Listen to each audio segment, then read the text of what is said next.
brought to you by Silver Pumps. Top quality और consistent performance के लिए सिर्फ सिल्वर पंप्स नाम याद रखना। नमस्कार, मैं हूं राम किंकर सिंह। देखिए, सबसे ख़ास बात यही है कि इस बार जो शपथ ग्रहण समारोह होगा वो बिल्कुल ऐतिहासिक होगा। ऐतिहासिक इस संदर्भ में क्योंकि 2014 से लेकर जब से केंद्र में प्रधानमंत्री नरेंद्र मोदी हुए हैं, तभी से लेकर अगर 4 जून 2024 को मिले रिज़ल्ट वाले झटके को छोड़ दें, यानी जिसमें सिर्फ और सिर्फ 240 सीटें मिली थी, उस झटके को अगर आप छोड़ दीजिए तो अभी तक जो एनडीए सरकार रही है वो बड़ी मजबूती से चल रही है और आने वाले दिनों में कुछ ऐसा ही मजबूती से उसे चलने का कम से कम संकेत मिल रहा है। तो कुल मिलाकर के जो रामलीला मैदान में शपथ ग्रहण समारोह होगा वो बिल्कुल ऐतिहासिक होगा और सबसे ख़ास बात यही है कि इसे एक शक्ति प्रदर्शन की तरह से भी पेश किया जा सकता है। यानी एनडीए के तमाम जो घटक दल हैं वो इनवाइटेड होंगे और सबसे ख़ास बात यही है कि कैलाश खेर के प्रोग्राम से इसकी प्रस्तुति होगी। अगर आप अक्षय कुमार और दूसरे तमाम, हेमा मालिनी और ऐसे तमाम अगर सितारों को देखें, तकरीबन 50 से 60 सितारे इसमें हो सकते हैं, वो आ सकते हैं। और दूसरी सबसे ख़ास बात यही है कि बाबा रामदेव की भी मौजूदगी होगी। यानी उस दौर को आप याद करिए जब बाबा रामदेव यहाँ पर अन्ना के आंदोलन से जुड़े हुए थे। यानी चेहरे वही होंगे लेकिन वह बदलाव का इस बार प्रतीक होंगे और बदलाव किस तरह से होगा इसका वो लगातार कोशिश जो है वो दिखाई भी देगी, एक तस्वीर दिखाई देगी। तो कुल मिला के आपको ये लोग दिखाई देंगे। दूसरा, चूँकि इस बार जो सरकार बनेगी बीजेपी की बहुमत से तकरीबन 48 सीटें आई हैं, उसमें सबसे ज़्यादा योगदान रहा स्लम क्लस्टर्स का। यानी 250 स्लम क्लस्टर्स के लोग वो भी इनवाइट किए गए हैं। ऐसे लोग जिन्हें केंद्र की योजनाओं से लाभ मिला है, जैसे लाडली बहना योजना जैसी जो योजनाएं हैं उससे लाभ मिला है, वो इनवाइट किए जाएंगे। और साथ ही साथ बड़े प्रबुद्ध लोग तो होंगे ही होंगे और तमाम घटक दलों और साथ ही साथ तकरीबन 20 से ज़्यादा के जो राज्य हैं जहां पर बीजेपी का शासन है वहां के मुख्यमंत्री भी होंगे। स्टार प्रचारक के तौर पर योगी आदित्यनाथ ने जहां जहां रैली की थी वहां बीजेपी को बहुत ज़्यादा सीटें मिली। तो कुल मिलाकर के योगी आदित्यनाथ भी उसमें मौजूद रह सकते हैं। और सबसे जो उम्दा बात है वो ये है कि आम लोगों का अफेयर इसे बनाया जाएगा। यानी कि बहुत ऐतिहासिक होगा, बहुत भव्य होगा, लेकिन आम लोग इसमें इनवाइट रहेंगे।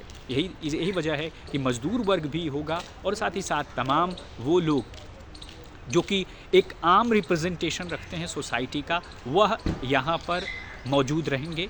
और रामलीला मैदान में शपथ ग्रहण समारोह में जहां सीएम और उसके कैबिनेट के कुलीग होंगे और साथ ही साथ और गणमान्य लोगों की उपस्थिति में प्रधानमंत्री मोदी और नड्डा की मौजूदगी में, अमित शाह के प्रेजेंस में ये पूरा का पूरा शपथ ग्रहण समारोह होगा। और सबसे ख़ास बात ये भी एक निकल कर सामने आ रही है कि अमूमन इसे जो है ग्रैंड बनाया जाएगा, भव्य बनाया जाएगा और उसके बनाने के तरीके में सबसे ख़ास बात होगी कि एक तरह से ऐसी सत्ता की विदाई जिसने यहाँ पर शासन किया, लेकिन जाते जाते ही सही ताबूत में, सियासी ताबूत में आखिरी कील ठोकने का काम ये शपथ ग्रहण समारोह करेगा।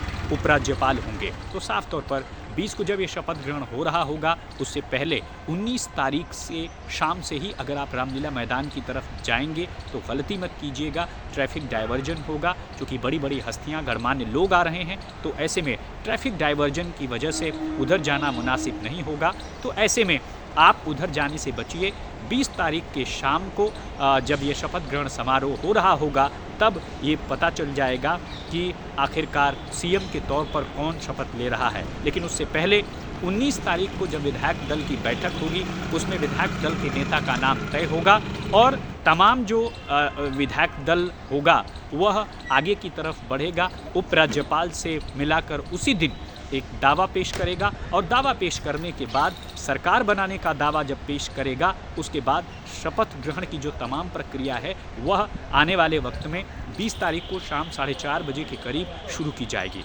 तो कुल मिलाकर के ऐतिहासिक और ग्रैंड रहने वाला है। और जो इसके इंचार्ज बनाए गए हैं तरुण चुग और साथ ही साथ तरुण चुग के अलावा जो विनोद तावड़े हैं वो भी मौके पर गए और यहाँ पर तैयारियों का तमाम जायज़ा लिया। तो कुल मिलाकर के जो स्थिति होगी वो ऐसी होगी कि बड़ा सा मंच होगा, उस पर तमाम कैबिनेट और उसके कुलीग होंगे, गणमान्य लोग होंगे।